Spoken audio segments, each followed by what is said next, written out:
হ্যাঁ, জয় জয় মা কালী, জয় মা কালী। হ্যাঁ, তো দয়া কেন মা? হরি হরি হরি হরি, তুমি সত্য, তুমি সত্য। হে কি লীলা খেলা বাবা, স্বপ্ন দেখছি না তো? হরি হরি হরি হরি। হৃদয় হৃদয় বাবা, শান্ত শান্ত হও, শান্ত হও। এখন যদি ফেল করো তবে তবে এই দেবতার ধান কুবেরের ঐশ্বর্য ভোগ করবে কে?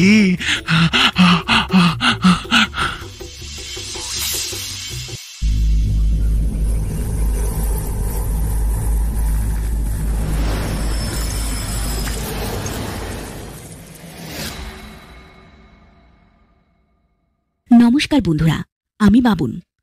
আজ আপনি শুনবেন রাজশেখর বসু ওরফে পরশুরাম রচিত একটি মজার গল্প, পরশ পাথর। গল্পটি ভালো লেগে থাকলে অবশ্যই লাইক, শেয়ার আর কমেন্ট করবেন এবং আরও নতুন নতুন গল্প শোনার জন্য সাবস্ক্রাইব করুন স্টোরি নাইটস উইথ বাবুন চ্যানেলকে। শুরু হচ্ছে পরশুরামের কাহিনী, পরশ পাথর।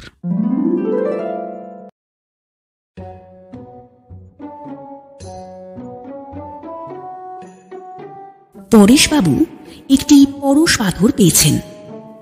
কবে পেয়েছেন, কোথায় পেয়েছেন, কেমন করে সেখানে এলো এবং আরও পাওয়া যায় কিনা, এসব খুঁজে আপনাদের খুব একটা দরকার নেই। যা বলছি শুধু শুনে যান। পরেশবাবু মধ্যবিত্ত মধ্যবয়স্ক লোক, পৈতৃক বাড়িতে থাকেন, ওকালতি করেন। রোজগার খুব একটা বেশি নয়, কোনো রকমের সংসার যাত্রার নির্বাহ হয় আর কি। একদিন আদালত থেকে বাড়ি ফেরার পথে একটি পাথরের নুড়ি কুড়িয়ে পেলেন। জিনিসটা কি তা অবশ্য তিনি চিনতে পারেননি, তবে একটু নতুন রকমের পাথর এই দেখে রাস্তার এক পাশ থেকে তুলে নিয়ে পকেটে পুরলেন। বাড়ি এসে তার অফিসের ঘরের তালা খোলার জন্য পকেট থেকে চাবিটা বের করে দেখলেন তার রং হলদে। পরেশবাবু আশ্চর্য হয়ে ভাবলেন, ঘরের চাবি তো লোহার, পেতলের হলো কি করে? শেষে অনেক ভেবে তিনি এই সিদ্ধান্তে এলেন, হয়তো চাবিটা কোনোদিন হারিয়ে টারিয়ে গিয়েছিল। তখন গৃহিণী তাকে না জানিয়ে চাবিওয়ালাকে ডেকে একটা পেতলের চাবি করিয়েছেন। এতদিন হয়তো পরেশবাবুর নজরে পড়েনি। পরেশবাবু ঘরে ঢুকে মানিব্যাগ ছাড়া পকেটের সমস্ত জিনিস টেবিলের ওপর ঢাললেন। তারপর দোতলায় উঠলেন। চাবির কথা তার আর মনেই রইল না। জলযোগ এবং ঘণ্টা খানেক বিশ্রামের পর তিনি মোকদ্দমার কাজ দেখার জন্য আবার নিচের ঘরে এলেন। প্রথমেই পাথরটি নজরে পড়ল। বেশ গোলগাল চকচকে একটা নুড়ি। কাল সকালে তার ছোট খোকাকে দেবেন, সে গুলিটুলি খেলবে। পরেশবাবু টেবিলের দেরাজ এনে পাথরটি রাখলেন। তাতে ছুরি, কাঁচি, পেন্সিল, কাগজ, খাম প্রভৃতি নানা জিনিস রয়েছে। কিন্তু কি আশ্চর্য, ছুরি আর কাঁচি হলদে হয়ে গেল। পরেশবাবু পাথরটা নিয়ে তার কাঁচের কুয়াতে ঠেকালেন। কিছুই হলো না। তারপর একটা শীষের কাগজ চাপায় ঠেকালেন। সঙ্গে সঙ্গে সেটা হলদে আর প্রায় ডবল ভারী হয়ে গেল। পরেশবাবু তার চাকরকে ডাকলেন, হরিয়া হরিয়া হরিয়া, এই এই ওপর থেকে আমার ঘড়িটা নিয়ে আয় তো। হরিয়া ঘড়ি এনে দিয়ে চলে গেল। নিকেলের সস্তা হাতঘড়ি, তাতে চামড়ার ফিতে লাগানো। পাথর ছোঁয়ানো মাত্র ঘড়ি আর ফিতের বকলস সোনা হয়ে গেল। আর সঙ্গে সঙ্গে ঘড়িটাও বন্ধ হয়ে গেল, কারণ স্প্রিংটাও সোনা হয়ে গেছে। তার আর জোর নেই।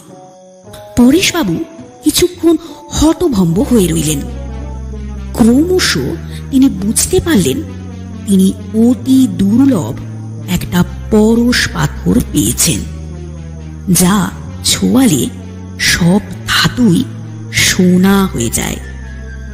তিনি হাত জোর করে বারবার কপালে ঠেকাতে ঠেকাতে বললেন, জয় জয় মা কালী, জয় মা কালী, হ্যাঁ তো দয়া কেন মা? হরি হরি হরি হরি, তুমি সত্য, তুমি সত্য। হে কি লীলা খেলা বাবা, স্বপ্ন দেখছি না তো? হরি হরি হরি হরি। পরেশবাবু তার বাঁ হাতে একটা প্রচন্ড চিমটি কাটলেন, তবু ঘুম ভাঙল না। অতএব এ স্বপ্ন নয়, বাস্তব। তার মাথা ঘুরতে লাগলো, বুক ধরফর করতে লাগলো। শকুন্তলার মতো তিনি বুকে হাত দিয়ে বললেন, হৃদয় হৃদয় বাবা, শান্ত শান্ত হও, শান্ত হও। এখন যদি ফেল করো তবে তবে এই দেবতার ধান কুবেরের ঐশ্বর্য ভোগ করবে কে? পরেশবাবু শুনেছিলেন এক ভদ্রলোক নাকি লটারিতে 4 লাখ টাকা পেয়েছিলেন এবং আহ্লাদে এমন লাফ মেরেছিলেন যে কড়িকাঠে লেগে তার মাথা ফেটে গিয়েছিল। পরেশবাবু নিজের মাথা 2 হাত দিয়ে চেপে রাখলেন, পাছে লাফ দিয়ে ফেলেন। কিন্তু অত্যন্ত দুঃখের মতো অত্যন্ত আনন্দ কালক্রমে অভ্যস্ত হয়ে যায়। পরেশবাবু শীঘ্রই প্রকৃতিস্থ হলেন এবং অতঃপর কি করবেন তা ভাবতে লাগলেন। হঠাৎ জানাজানি হওয়া ভালো নয়। কোন শত্রু কি ব্যাগরা দেবে বলা তো যায় না। এখন শুধু তার স্ত্রী গিরিবালাকে জানাবেন, কিন্তু মেয়েদের পেটে আবার কথা থাকে না। পরেশবাবু দোতলায় গিয়ে একটু একটু করে সইয়ে সইয়ে পত্নীকে তার মহা সৌভাগ্যের কথা জানালেন এবং 33 কোটি দেবতার দিব্যি দিয়ে বললেন, খবরদার খবরদার যেন জানাজানি না হয়। গৃহিণীকে সাবধান করলেন বটে, কিন্তু নিজেই একটু বেসামাল হয়ে পড়লেন। শোবার ঘরে একটা লোহার কড়িতে পরশ পাথর ঠেকালেন, আর কড়িটা সোনা হওয়ার ফলে কিঞ্চিত নরম হলো, ফলে ছাদটা গেল বসে। বাড়িতে ঘটি বাটি থালা বালতি যা ছিল সবই সোনা করে ফেললেন। লোকে দেখে আশ্চর্য হয়ে ভাবতে লাগলো, এসব জিনিস আবার গিলতি করা হলো কেন? ছেলে মেয়ে আত্মীয় বন্ধু নানা রকম প্রশ্ন করতে লাগলো। পরেশবাবু উত্তরে বললেন, যাও যাও যাও যাও, বিরক্ত করো না, বিরক্ত করো না। আমি যাই করি না কেন তাতে তোমাদের মাথা ব্যথাটা কিসের বাবা?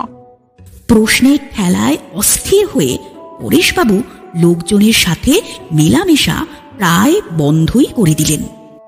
মক্কেলরা ভাবল তার বুঝি মাথা খারাপ হয়ে গেছে।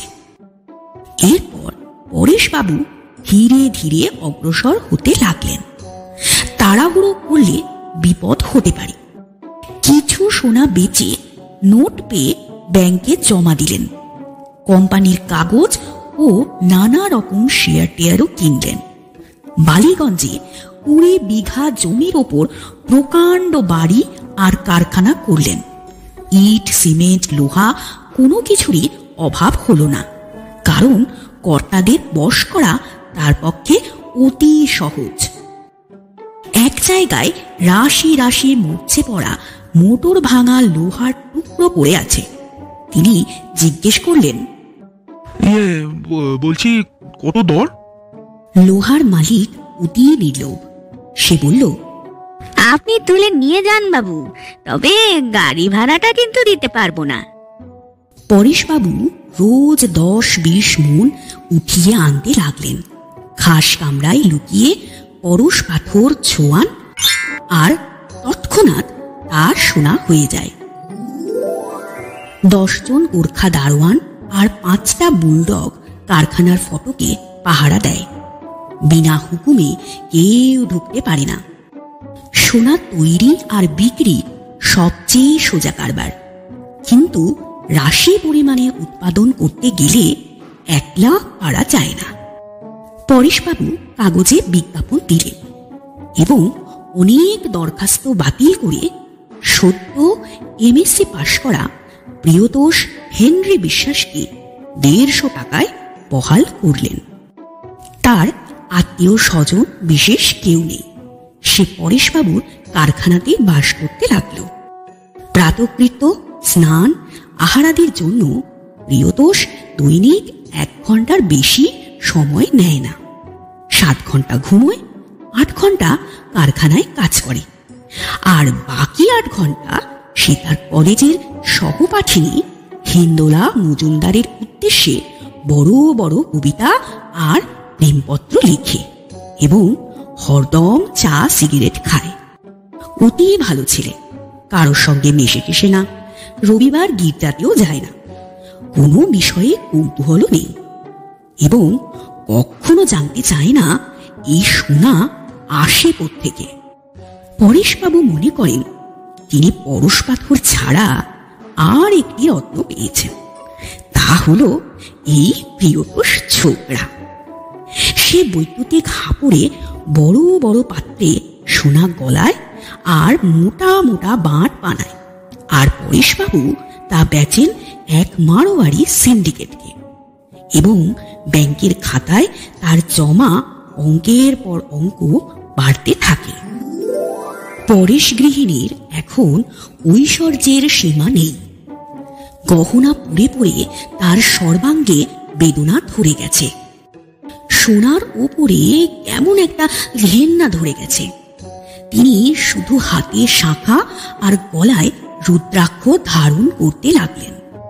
কিন্তু পরেশবাবুর এই কীর্তিকলাপ বেশি দিন চাপা রইল না। বাংলা সরকারের আদেশে পুলিশের লোক লাগলো তার পেছনে।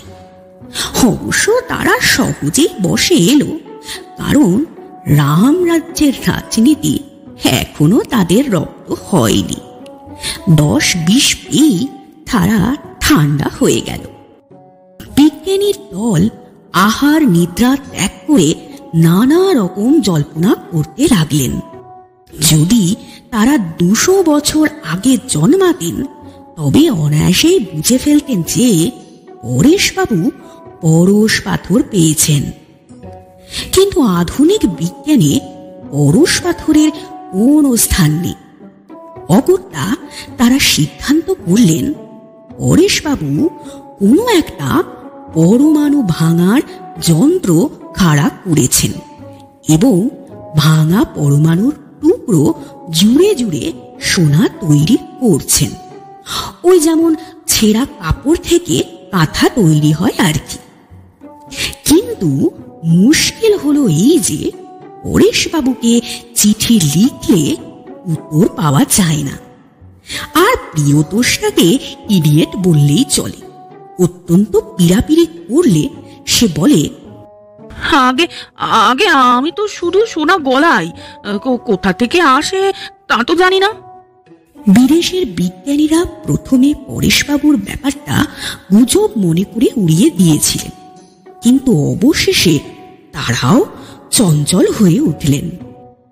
বিশেষজ্ঞদের উপদেশে ঘাবড়ে গিয়ে ভারত সরকার স্থির করলেন যে পরেশবাবু ডেঞ্জারাস পারসন, কিন্তু কিছুই করতে পারলেন না, কারণ পরেশবাবু কোনো বেআইনি কাজ করছেন না।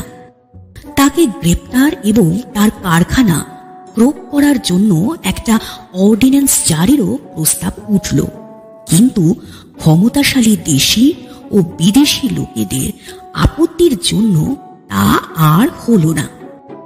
ব্রিটেন, ফ্রান্স, আমেরিকা, রাশিয়া প্রভৃতি রাষ্ট্রের ভারতস্থ দূতেরা পরেশবাবুর উপর কড়া নজর রাখেন, তাকে বারবার ডিনারের আমন্ত্রণ করেন। পরেশবাবু চুপচাপ খেয়ে যান আর মাঝে মাঝে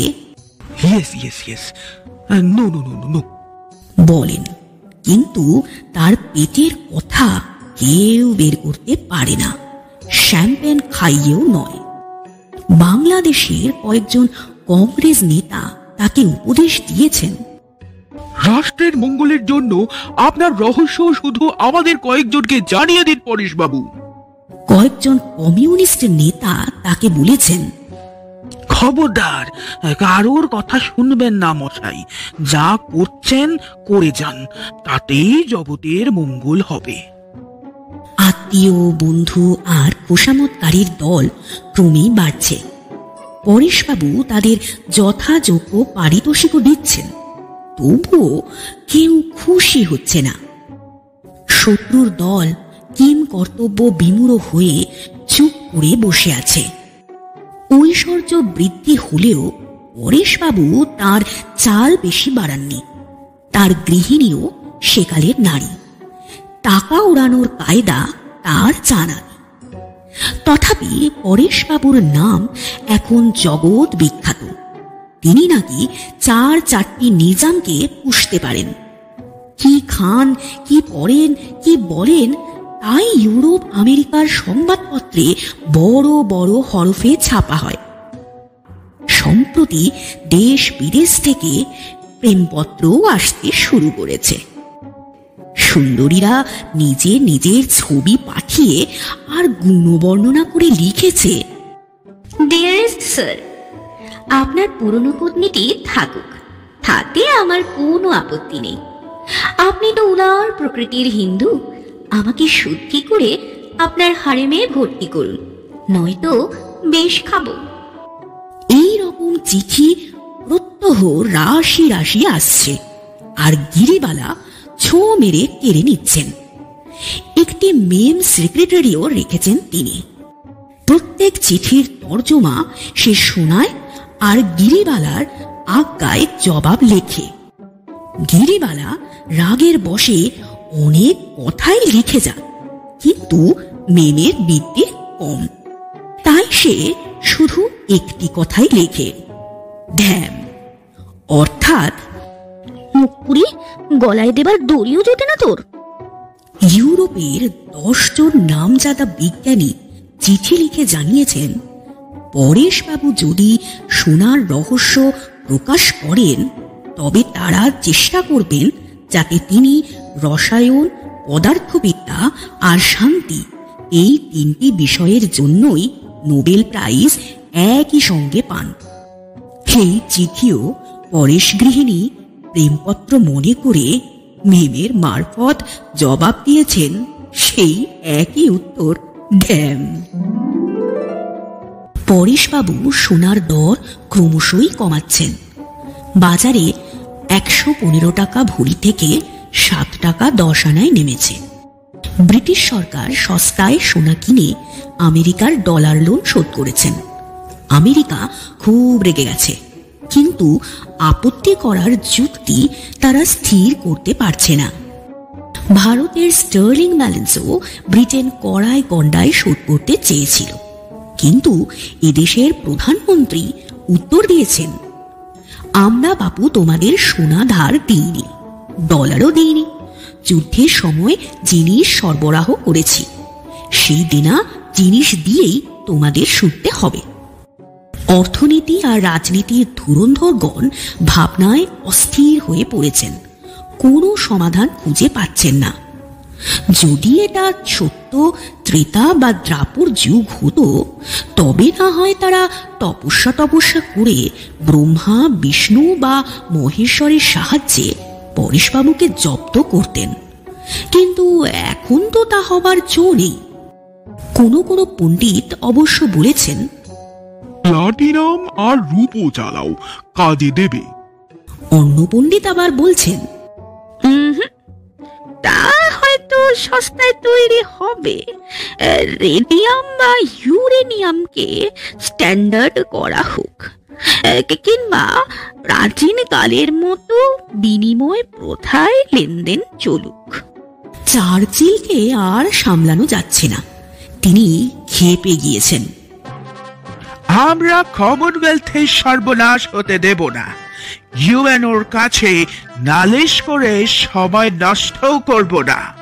ভারতে আবার ব্রিটিশ শাসন স্থাপিত হোক, আমাদের ফৌজ গিয়ে ওই ফরেস্টটাকে ধরে আনুক, আইল অফ ওয়াইটে ওকে নজরবন্দি করে রাখা হোক, সেখানে সে যত পারে সোনা তৈরি করুক, কিন্তু সে সোনা এম্পায়ার সোনা, ব্রিটিশ রাষ্ট্রসংঘের সম্পত্তি। আমরাই তার বিলি করব। বার্নার্ড শ বলেছেন, সোনা একটা অকেজ ধাতু, তাতে লাঙল, কাস্তে, কুড়ুল, বয়লার ইঞ্জিন কোনো কিছুই হয় না। পরেশবাবু সোনার মিথ্যে প্রতিপত্তি নষ্ট করে ভালোই করেছেন। এখন তিনি চেষ্টা করুন যাতে সোনাকে ইস্পাতের মতো শক্ত করা যায়। সোনার খুর পেলে তবেই আমি দাড়ি খামাবো। রাশিয়ার এক মুখপাত্র পরেশবাবুকে লিখেছেন, মহাশয়, আপনাকে পরম সমাদরে নিমন্ত্রণ করছি। আমাদের দেশে এসে বাস করুন, খাসা জায়গা, এখানে সাদা কালোয় কোনো ভেদ নেই। আপনাকে মাথার মুনি করে রাখবো আমরা। দৈবক্রমে আপনি আশ্চর্য শক্তি পেয়েছেন, কিন্তু মাফ করবেন, আপনার বুদ্ধি তেমন নেই। আপনি সোনা তৈরি করতে জানেন, কিন্তু তার সদ্ব্যবহার জানেন না। আমরা আপনাকে শিখিয়ে দেব। যদি আপনার রাজনৈতিক উচ্চাসা থাকে, তবে আপনাকে সোভিয়েত রাষ্ট্রমণ্ডলের সভাপতি করা হবে। মস্কো শহরে 100 একর জমির উপরে একটি সুন্দর প্রাসাদ আপনার বাসের জন্য দেব। আর যদি নিরিবিলি চান, তবে সাইবেরিয়ায় থাকবেন। একটি আস্ত নগর দিয়ে দেব আপনাকে। চমৎকার দেশ, আপনাদের শাস্ত্রে যার নাম রয়েছে উত্তর কুরু। এই চিঠিও গিরিবালা প্রেমপত্র ধরে নিয়ে জবাব দিয়েছেন, ঠ্যাম। পরেশবাবু সোনার দাম ক্রমশ খুব কমিয়েছেন, এখন মাত্র 4.5 আনা ভরি। সমস্ত পৃথিবীতে খনিজ সোনা প্রতি বছরে আন্দাজ 20,000 মণ উৎপন্ন হয়, কিন্তু এখন পরেশবাবু একাই বছরে লাখ মণ ছাড়ছেন। গোল্ড স্ট্যান্ডার্ড অধঃপাতে গেছে। সব দেশে ভীষণ ইনফ্লেশন। নোট আর ধাতু মুদ্রা খোলামকুচির সমান হয়েছে। মজুরি আর মাইনে বহু গুণে বাড়িয়েও লোকের দুর্দশা খুঁজছে না। জিনিসপত্র অগ্নিমূল্য, চারিদিকে হাহাকার পড়ে গেছে।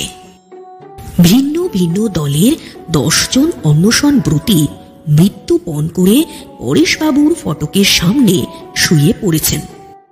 মাঝে মাঝে তিনি বেনামি চিঠিও পাচ্ছেন। তুমি জগতের শত্রু, তোমাকে খুন করব। পরেশবাবুরও ওই স্বর্চে কেমন যেন অরুচি ধরে গেছে। গিরিবালা কান্নাকাটি আরম্ভ করেছেন, কেবলই বলছেন, যদি শান্তিতে থাকতেই না পারি, তবে ধন দৌলত দিয়ে কি হবে? ওই সর্পরেশে পাথরটাকে তুমি এবার বিদায় করো। সব সোনা গঙ্গায় ফেলে দিয়ে খাসি বাস করবে, চলো। পরেশবাবু মনস্থির করলেন। সকালবেলা প্রিয়তোষকে সোনা তৈরির রহস্য জানিয়ে দিলেন। প্রিয়তোষ নির্বিকার।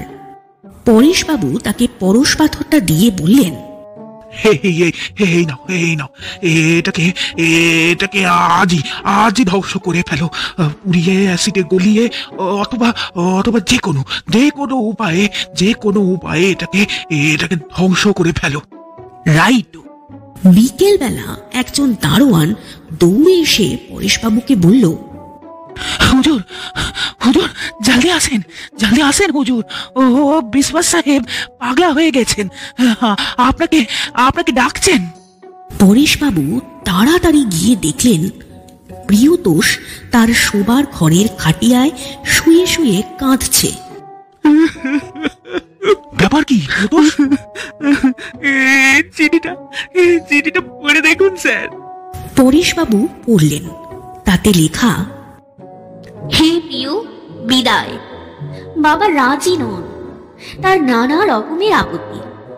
তোমার চাল চুলো নেই, পরের বাড়িতে থাকো, মোটে 150 টাকা মাইনে পাও, তার উপর আবার জাতি খ্রিস্টান, আবার আমার চাইতে 1 বছরের ছোট।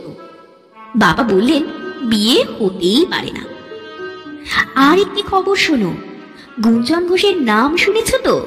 চমৎকার গায়, সুন্দর চেহারা, কোকড়ানো চুল, সিভিল সোম পাইলে 600 টাকা মাইনে পায়। বাপের একমাত্র ছেলে, বাপ কন্ট্রাক্টারি করে নাকি কোটি টাকা করেছে। সেই গুঞ্জন ঘোষের সঙ্গে আমার বিয়ে ঠিক হয়ে গেছে। দুঃখ করো না লক্ষ্মীটি। বকুল মল্লিককে চেনো তো? আমার চেয়ে 3 বছরের জুনিয়র, ডায়াল সেশনে একসাথে পড়েছি। আমার কাছে দাঁড়াতে পারে না, আহো, অমন মেয়ে হাজারে একটিও পাবে না। বকুলকে বাগাও, উনি সুখী হবে। আমার এই শেষ প্রেমপত্র। কাল থেকে তুমি আমার ভাই আর আমি তোমার স্নেহময়ী দিদি। এটি আজ পর্যন্ত তোমারই হিন্দোলা। চিঠি পড়ে পরেশবাবু বললেন, তুমি তো আচ্ছা বোকা হে, হিন্দুলা নিজেই সরে পড়েছে। এ তো অতি সুখবর, এতে দুঃখ কিসে?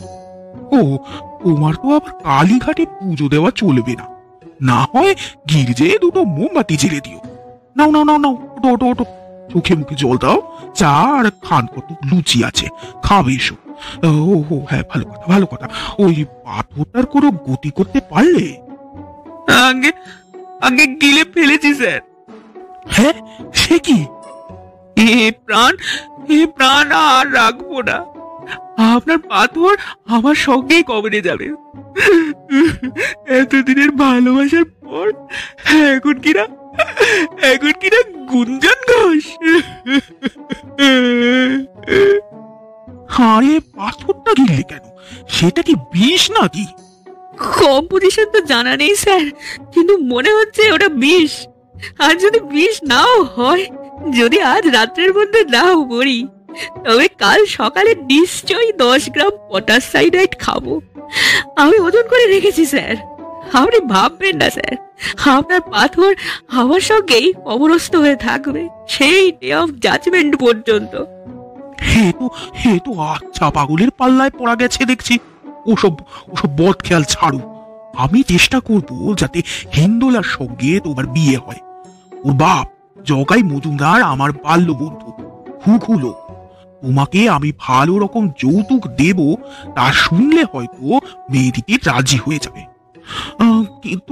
কিন্তু তুমি যে আবার খ্রিস্টান। আমি হিন্দু হব স্যার। একেই বলে প্রেম। এখন ওঠো ওঠো ওঠো ওঠো, ডাক্তার চ্যাটার্জির কাছে চলো। আর এই পাথরটা পেট থেকে বের করতে হবে তো। পরেশবাবু জানালেন, প্রিয়তোষ অন্যমনস্ক হয়ে একটা পাথরের নুড়ি গিলে ফেলেছে। ডাক্তারের উপদেশে পরদিন এক্স-রের ফটো নেওয়া হলো।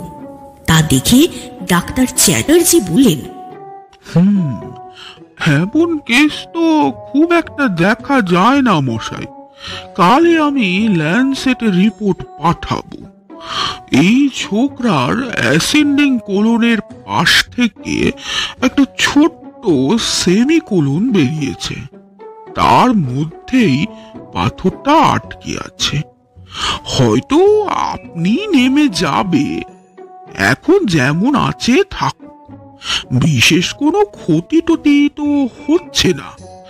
যদি কোনো খারাপ লক্ষণ দেখা যায় তখন না হয় পেট চিরে বের করে দেব।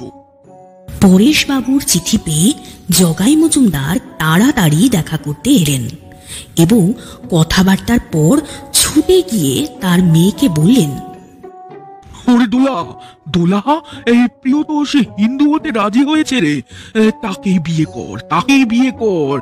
দেরি না, ওর দধিটা আজই হয়ে যাক, বিয়ে কাল হবে। কি বলছো তুমি বাবা? এই পরশু বললে গুঞ্জন ঘোষ, আর আজ বলছো প্রিয়তোষ। এই দেখো গুঞ্জন আমাকে কেমন হীরের আংটি দিয়েছে, বেচারি কি মনে করবে? তাছাড়া তুমি কথা দিয়েছো, আমিও কথা দিয়েছি, তার খেলাপ হতে পারে না। আর গুঞ্জনের কাছে কি প্রিয়তোষ, কিসে আর কিসে? আরে তুই তো সব বুঝিস। প্রিয়তোষ এখন হিরণ্য গর্ভ হয়েছে, তার পেটে সোনার খুনি, যবে হোক একদিন তো বের হবেই, বুঝেছিস? তখন সেই পরশ পাথর তো তোরই হাতে আসবে।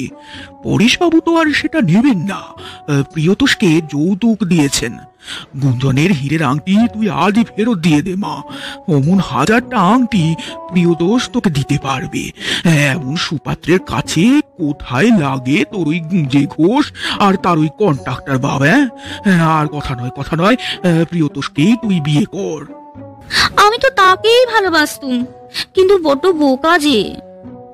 আরে বোকা না হলে কি আর তোকে বিয়ে করতে চাইবে? যার পেটে পরশ পাথর আছে সে তো ইচ্ছে করলেই পৃথিবীর সেরা সুন্দরীকে বিয়ে করতে পারে নাকি? দেরি করিসনি, যা যা যা যা আংটি ফেরত দিয়ে আয়। প্রিয়তোষ হেনরি বিশ্বাসের মনে বিন্দু মাত্র অভিমান নেই। তার শুদ্ধি হলো। 1 সের ভেজিটেবল ঘি দিয়ে হোম হলো। 5 জন ব্রাহ্মণ লুচি চোখা দই বোঁদে খেল। তারপর শুভ লগ্নে হিন্দোলা আর প্রিয়তোষের বিয়ে হয়ে গেল। কিন্তু জগাই বাবু আর তার কন্যার মনস্কামনা পূর্ণ হলো না। পাথরটা কিছুতেই নামল না। কিছুদিন পর এক আশ্চর্য ব্যাপার দেখা গেল। পরেশবাবুর তৈরি সমস্ত সোনার জেল্লা ধীরে ধীরে কেমন যেন কমে যেতে লাগলো। মাসখানেক পরে যেখানে যত ছিল সবই লোহা হয়ে গেল। অবশ্য তার ব্যাখ্যা খুবই সহজ। সকলেই জানে যে ব্যর্থ প্রেমে স্বাস্থ্য যেমন বিগড়ে যায়, তৃপ্ত প্রেমে তেমনি চাঙ্গা হয়। দেহের সমস্ত যন্ত্র চটপট কাজ করে, অর্থাৎ মেটাবলিজম বেড়ে যায়। প্রিয়তোষ 1 মাসের মধ্যে পরশ পাথর জীর্ণ করে ফেলেছে। এক্সরেতে তার কণা মাত্র দেখা যায় না। আর পাথরের তিরোধানের সঙ্গে সঙ্গেই পরেশবাবুর সমস্ত সোনা পূর্বরূপ পেয়েছে। হিন্দোলা আর তার বাবা ভীষণ চটে গেলেন। জগাই মজুমদার বললেন, এই বেটা প্রিয়তোষটা একটা মিথ্যেবাদী, ঠক, চোর। ধাপ্পায় বিশ্বাস করে তারা আশায় আশায় এতদিন বৃথায় ওই খ্রিস্টানটার ময়লা খেটেছেন। কিন্তু পরশ পাথর হজম করে প্রিয়তোষ মনে বল পেয়েছে, তার বুদ্ধিও বেড়ে গেছে। পত্নী আর শ্বশুরের বাক্যবান সে মোটেই গ্রাহ্য করে না। এমনকি হিন্দোলা যদি বলে তোমাকে তালাক দেব, তবুও সে সাইনাইড খাবে না। সে বুঝেছে যে সেন্ট ফ্রান্সিস আর পরমহংসদেব খাঁটি কথা বলে গেছেন। কামিনী আর কাঞ্চন দুই একেবারে রাবেশ, লোহার তুল্য কিচ্ছু নেই। এখন সে পরেশবাবুর নতুন লোহার কারখানা চালাচ্ছে। রোজ 50 টন নানা রকম মাল ঢালাই করছে আর বেশ ফুর্তিতেই আছে। এতক্ষণ আপনারা শুনছিলেন রাজশেখর বসু ওরফে পরশুরামের কাহিনী পরশ পাথর, only on Story Nights with Babun. Do like, share and subscribe our channel for more such audio stories and press the bell icon for notification. And thanks for listening.